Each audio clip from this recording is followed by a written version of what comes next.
Title చూడగానే shock అయ్యారా? బొత్స ఏంటి, జనసేనలో చేరడం ఏంటి? నిన్నటి వరకు టీడీపీ జనసేనపై దుమ్మెత్తిపోసిన బొత్స వచ్చే ఉగాది నాటికి టీడీపీ కాలగర్భంలో కలిసిపోతుందని గత ఏడాది ఉగాదికి జోస్యం చెప్పిన బొత్స పవన్ కళ్యాణ్ పార్టీలో చేరటం ఏంటి? ఇది నిజమేనా? ఈ ప్రచారం ఎందుకు వచ్చింది? ఇంతకీ జనసేనలో చేరుతున్నది ఎవరు? Watch the story.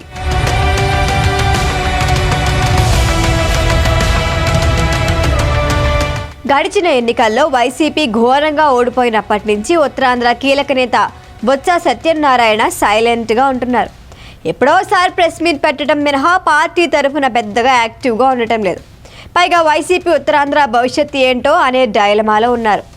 గతంలో భారీ మెజార్టీలతో గెలిచిన బొత్స అందుకో ఈసారి ఎన్నికల్లో కూటమి చేతిలో ఘోరంగా ఓడిపోయారు.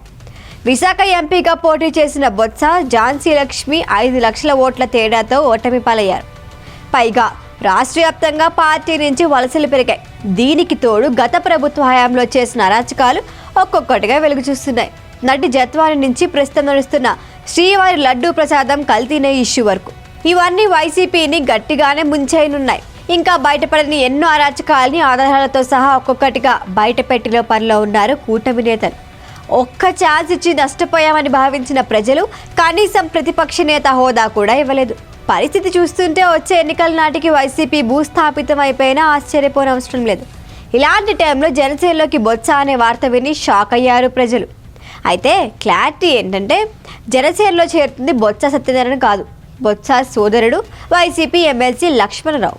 సీనియర్ పొలిటీషియన్ అయిన బొత్స సత్యనారాయణ విధేయత అంటే ఆయన రాజకీయ ప్రయోజనాలపై ఆధారపడి ఉంటుంది. కుటుంబ సభ్యుల పదవుల కోసం ఎప్పుడూ రాజీ పడలేదు. కాంగ్రెస్లో ఉన్నప్పుడు వైఎస్కి విధేయులుగా ఉన్నారు.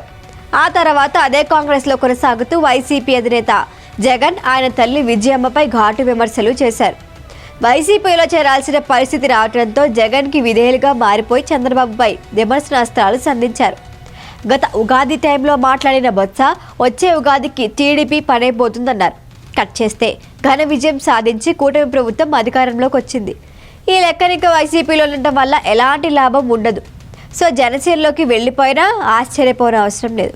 పైగా ఉత్తరాంధ్రలో వైసీపీ భవిష్యత్తు ప్రశ్నార్థకరంగా మారడంతో పాటు తిరిగి కోలుకుంటుంది అనే నమ్మకం కూడా తక్కువే.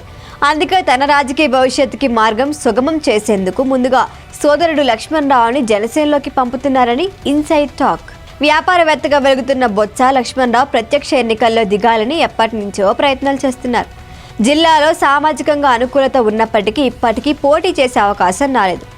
గడిచిన ఎన్నికల్లో నెల్లిమర్ల వైసీపీ అభ్యర్థి బడ్డకొండ అప్పలనాయుడికి వ్యతిరేకంగా లక్ష్మణరావు పనిచేసినట్లు ఆ పార్టీలో ప్రచారం జరిగింది.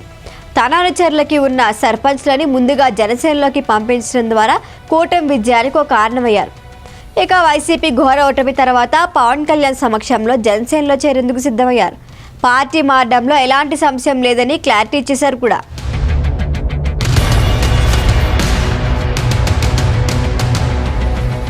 ఈ వీడియో కనుక మీకు నచ్చినట్టయితే లైక్ చేయండి, షేర్ చేయండి, సబ్స్క్రైబ్ చేయండి. అలాగే పక్కనే ఉన్న బెల్ ఐకాన్ని క్లిక్ చేయండి.